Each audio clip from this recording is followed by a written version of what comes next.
English learning सिरीजमध्ये आपलं सर्वांचं पुन्हा एकदा स्वागत आहे. आजच्या आपल्या या व्हिडिओचं टॉपिक आहे आर्टिकल, युजेस ऑफ आर्टिकल. तर कोणतं आर्टिकल? अँड. तर यापूर्वीच्या व्हिडिओमध्ये आपण ए आणि दी या आर्टिकल विषयी सविस्तर अशी माहिती बघितलेली आहे. ते व्हिडिओ जर तुम्ही बघितले नसेल तर चॅनलवर जाऊन ते व्हिडिओ तुम्ही बघू शकता.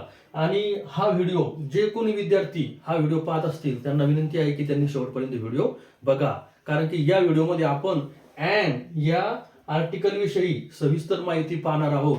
या अँडचे कोणकोणते नियम आहेत आणि अँड हे आर्टिकल वाक्यामध्ये, सेंटेन्समध्ये कुठे कुठे आपण वापरू शकतो आणि त्याचे नियम काय हे या सर्व व्हिडिओमध्ये आपण पाहणार आहोत. तर त्याच्यापूर्वी मी या ठिकाणी उजव्या बाजूला काय लिहिलेलं आहे? वावेल्स. कोणते vowels? A, E, I, O, U. हे काय आहे? हे काय एबीसीडी आहे का? नाही. तर हे ए, ई, आय, ओ, यू काय आहे? वावेल्स आहे. वावेल्स म्हणजे स्वर. हे इंग्रजीमधले काय आहे? स्वर आहे. आणि त्याच्या पलीकडे बाजून जर बघितलं अ, आ, इ, ई, उ, हे काय बाराखडी नाहीये. अ, आ, इ, ई, उ, ऊ, ए, ऐ, ओ, औ, अ, रु, लू. हे काय आहे? हे पण स्वर आहेत. परंतु हे स्वर कोणते आहेत? हे मराठी भाषेमधले स्वर आहेत. आणि किती आहेत? 14 वावेल्स इन मराठी आणि इकडं 5 वावेल्स इन इंग्लिश. हे आता आपल्याला समजलं. पण आपण याचा विचार कराल की या वावेलचा आणि या अँडचा आणि आर्टिकलचा काय संबंध आहे? तर हेच महत्वाचं आहे. बघा, या वावेलचा उच्चार करत असताना तुम्ही एक प्रयोग करून बघा.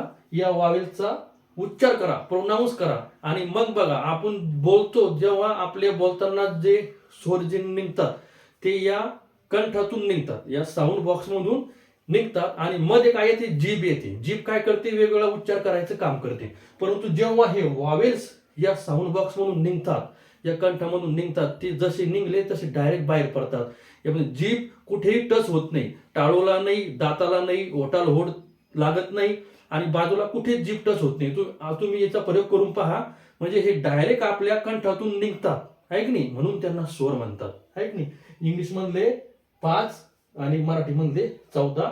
याचं प्रोनाऊन्सिएशन, याचा उच्चार तुम्ही करून बघा आणि मग बघा तुम्हाला समजेल. तर मग बघा, तर अँडचा वापर कुठे करायचा? आता शॉर्टकट सांगतो. अँडचा वापर कुठे करायचा? की ज्या नाउन्सचं प्रोनाऊन्सिएशन हे वावेल्सने होते, त्याचा उच्चार वावेल्सने होतो. उच्चार करताना ते वावेल्स येतात, स्वर येतात, स्वरांत त्याची सुरुवात होते. अशा शब्दाच्या अगोदर आपल्याला अँड वापरायचंय. सगळ्यात सोपं आहे. परंतु यात काही नियम आहेत. या साईडला मी काय केलेलं आहे? अँड कुठे वापरतात, कसे वापरते ते सेंटेन्स घेतले आणि या बाजूला तुम्हाला दिलेला आहे होमवर्क. तर हे चालता चालता आपण हे पण सॉल्व्ह करणार आहोत.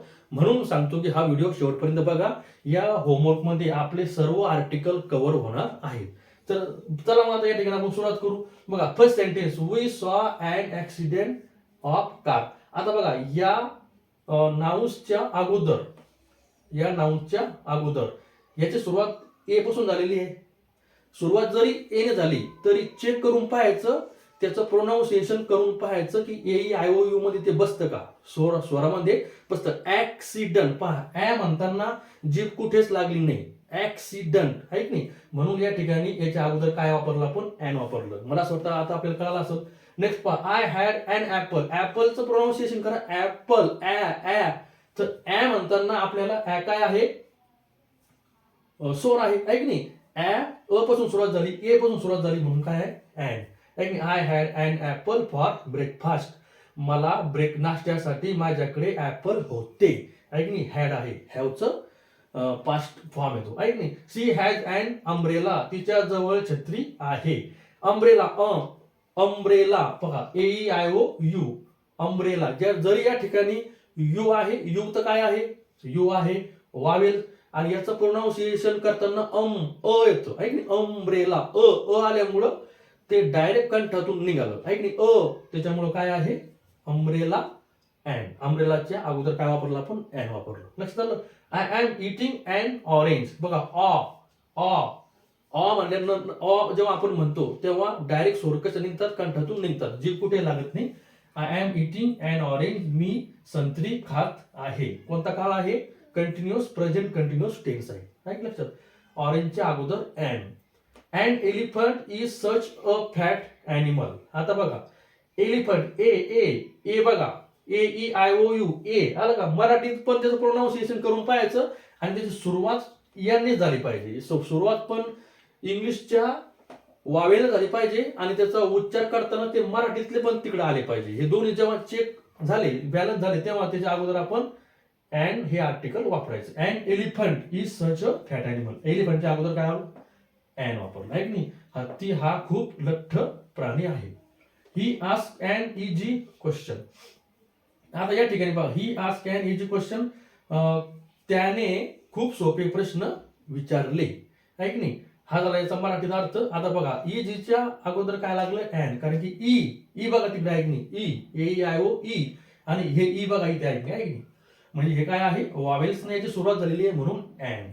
ट्रेन इज लेट अँड, आता इथे बघा, आता याचा उच्चार एच ओ यू आर, याचा उच्चार हवर आहे. हवर आहे की अवर आहे? और काय काय उच्चार याचा? और. ट्रेन इज लेट अँड और. या ठिकाणी एच काय आहे? सायलेंट आहे. जरी याची सुरुवात एच न झाली, आणि एच काय आहे? वावेला आहे का? नाही, कॉन्सोनंट आहे. सुरुवात जरी एच न झाली, परंतु प्रोनाऊन्सिएशन अन आहे, म्हणून याच्या अगोदर अँड वापरतात. हा नियम या ठिकाणी समजून घ्या. हा याला अपवाद आहे. आलं तुम्ही लक्षात? They was living in and apartment. आता हे तर सरळच आहे. सुरुवात कशाने झाली? वावेल्सनं अपार्टमेंट, अपार्टमेंटच्या अगोदर आपण काय लावलं? And. I am an English teacher. English E आहे की नाही. बघा, ई काय आहे? वावेल्स, आणि तिकडे उच्चार पण ई, तिकडे पण मराठीत ई आहे. बघा, इंग्लिशच्या अगोदर काय लावलं? And. I am an English teacher. मी इंग्लिशचा शिक्षक आहे. We are travelling by and aeroplane आहे की नाही. आता बघा, आम्ही ट्रॅव्हलिंग करत आहोत कशाने? एरोप्लेनने. एरोप्लेन एरोप्लेन, याची सुरुवात एने झालेली आहे आणि याचं प्रोनाऊन्सिएशन बी ए, तिकडे बघा, ए आय ओ यू ए. लक्षात तुमच्या? एरोप्लेनच्या अगोदर काय लावलं? अँड लावलं. अ रेड बस लेफ्ट अँड और ago. A red bus left and और ॲगो. हे याचा उच्चार हवर नाही होत, याचा उच्चार होतो. And ago. आलं लक्षात? त्याच्यामुळे इथं काय लावलं आपण? अँड लावलं. इथं पण आपण ते बघितलेलं आहे. आता हे झालं अँडचा वापर. आता मला असं वाटतं अँडचा वापर कसा करायचा हे या ठिकाणी आपल्याला समजलं. आता नेक्स्ट बघा, ही जी साईड आहे, या साईडमध्ये आपण होमवर्क घेतलेला आहे. तर हे जे सेंटेन्स आहे, या सेंटेन्समध्ये आता आपल्याला वेगवेगळे आर्टिकल फिलअप करायचे आहेत, आहे की नाही, होमवर्क म्हणून, एक प्रॅक्टिस म्हणून. बघा, आता या ठिकाणी कॉपर इज युजफुल मेटल. आता युजफुलच्या अगोदर काय? युजफुल मेटल हे काय? कॉमन नाऊन आहे आणि आपल्याला माहिती आहे, आणि हे सरासरी सेंटरला आल्यामुळे आपण या ठिकाणी ए वापरतो. हे मी या पूर्वीच्या व्हिडिओमध्ये सांगितलेलं आहे. He is not. आता बघा, याची सुरुवात कशा झालेली आहे? एच. ऑनरेबल, हे ऑनरेबल नाही, ऑनरेबल आहे. बघा, आणि इथं ओ, इथे पण ओ बघा. म्हणजे या ठिकाणी मॅच झालेला आहे. मराठी आणि इंग्लिश दोन्ही पण काय झाले? मॅच झाले. ऑनरेबल, म्हणून या ठिकाणी आता आपल्याला काय वापरावं लागेल? अँड. काय वापरावं लागेल? And honourable man. He is not and honourable man. तो सभ्य किंवा प्रामाणिक माणूस नाही. Honest main speaks truth. आता ट्रूथच्या अगोदर कोणतं आर्टिकल येईल? कारण की ट्रूथ हे काय झालं? एक नाऊन झालेलं आहे की नाही. आणि या ट्रूथच्या अगोदर ती एक विशिष्ट आहे, त्याच्यामुळं द इन या ठिकाणी या ठिकाणी द चा वापर होतो. Honest man speak the truth आहे की नाही. हे एक स्लोगन आहे आणि ते ट्रूथ काय आहे? एक स्पेसिफिक असल्यामुळं आहे ना, आणि एक काय म्हणू आपण त्याला? भावनिक आहे ते, आहे की नाही. कोणतं नाऊन आहे ते? भावनिक मधला तो प्रकार आहे, त्याच्यामुळे त्या ठिकाणी द आलेले आहे. तर वाराणसी इज काय नाही, तर हॉली सिटी. इज इथं काय येईल? इज सिटी कॉमन आल्यामुळे इथं ए येईल आणि सेंटरला आल्यामुळे सरासरी A. Varanasi is a holy city. आता बघा, फ्रेंच इज, आता काय? Easy language. आता या ठिकाणी पण काय? French is a easy language. Easy language, sorry, इथं काय? French is. आता इज या ठिकाणी इज पहा, इजची सुरुवात ही कशाने झालेली आहे? या ठिकाणी वावेल्स आणि इजी, हे ठिकाणी ई, इझी, म्हणून या ठिकाणी काय and. French is and easy language. आता इथे बघा डॅश डॅश सन शाईन्स ब्राईटली, आहे की नाही. आता सनच्या पूर्वी आणि वाक्याच्या सुरुवातीला आपल्याला माहिती आहे, मी या पूर्वीच्या व्हिडिओमध्ये सांगितलं होतं काय ट्रिक होती, द वापरायचं होतं. काय वापरायचं होतं, द वाक्याच्या सुरुवातीला. आणि या ठिकाणी जर का प्रॉपर नाऊन असेल आणि त्या प्रॉपर नाऊनने जर सेंटेन्सची सब्जेक्ट म्हणून ते आला असेल, ते वाक्याची सुरुवात जर होत असेल तर त्याच्या पूर्वी काय वापरायचं, द. मग इथे काय the sun shines brightly. We first met him, we first met him dash dash year ago. आता याची सुरुवात वायने झालेली आहे. या इयरची सुरुवात कशाने झाली, वायनं. पण वाय या ठिकाणी आहे का, नाही. परंतु याचं प्रोनाऊन्सिएशन जर केलं इयर तर इकडे ऐकणी आहे, म्हणून याच्या अगोदर आपल्याला अँड वापरावं. And year ago, and year ago. Which is longest river in India. आता या ठिकाणी काय आहे, हे ऍडजेक्टिव्ह आहे. रिव्हर विषयी यानं जास्तीची माहिती सांगितली. लॉंगेस्ट म्हणजे सर्वात लांब. रिव्हर कोणती आहे असा तो प्रश्न आहे, तर लॉंगेस्ट आल्यामुळे या ठिकाणी the. Which is the longest river in India. हे काही ठिकाणी अपवादात्मक अशा प्रकारे आपल्याला वापरावे लागतात, परंतु हे प्रॅक्टिस केल्यानंतर आपल्याला हे कळून जाईल. श्रीलंका इज डॅश डॅश, हे काय आहे, हे इजलँड आहे का, याचं प्रोनाऊन्सिएशन नाही, आयलँड. काय आहे, island.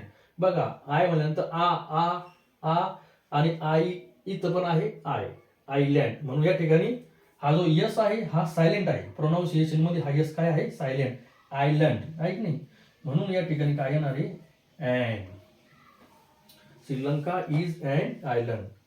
English is dash dash language of dash dash people of UK.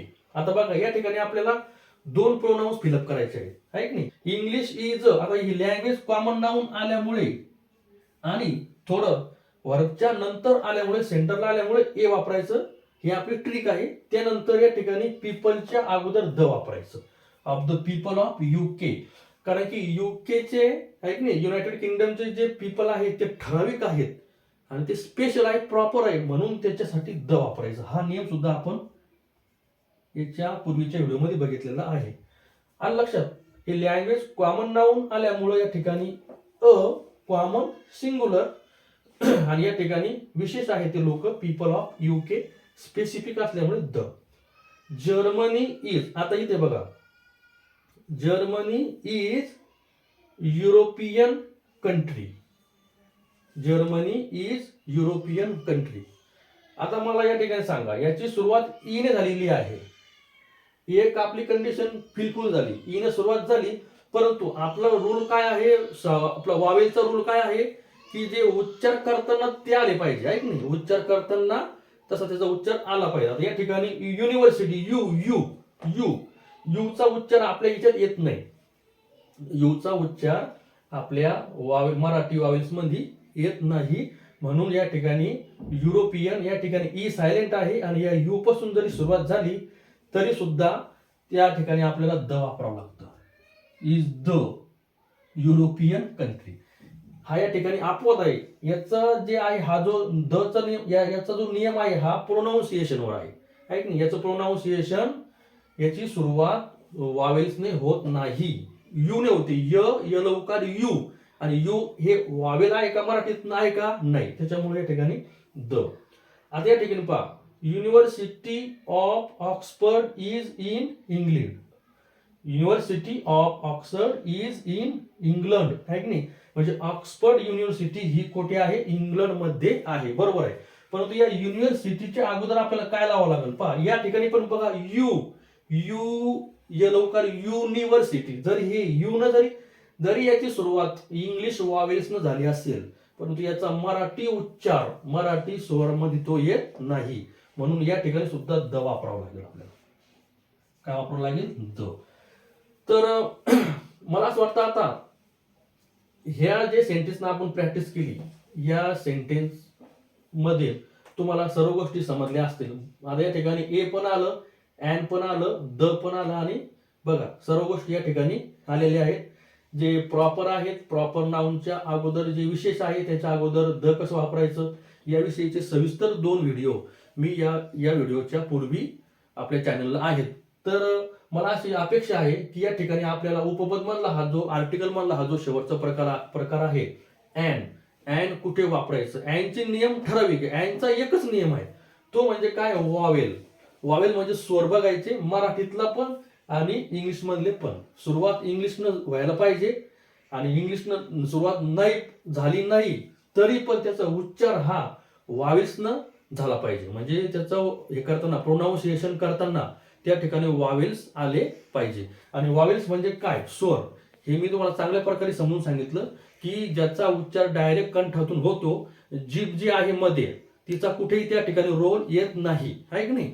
आणि बाकीचे जे कॉन्सोनंट आहे त्याचा उच्चार करताना आपल्या जिभेला कुठं कुठंतरी थाडावं लागतं, आहे की नाही. टच करते, एक तो वटाला, दाताला, टाळूला, या बाजूला कुठेतरी टच होईल आणि त्यानंतर त्या बाकीच्या साऊंडचा काय होईल, प्रोनाऊन्सिएशन होईल. तर त्यांना कॉन्सोनंट म्हणतात. त्यांना काय म्हणतात, कॉन्सोनंट. म्हणजे मराठीमध्ये त्यांना म्हणतात व्यंजन. तर हे दोन्ही वावेल अँड कॉन्सोनंट हे पण मी या ठिकाणी चांगलं सांगण्याचा प्रयत्न केला. मला अपेक्षा आहे की हा व्हिडिओ आपल्याला आवडला असेल. हा व्हिडिओ जर आपल्याला आवडला तर या व्हिडिओला नक्की लाईक करा, मित्रमंडळीमध्ये याला शेअर करा. चॅनलवर नवीन असाल तर चॅनलला सबस्क्राईब करा. भेटूया लवकरच नेक्स्ट व्हिडिओमध्ये. जय हिंद, जय महाराष्ट्र.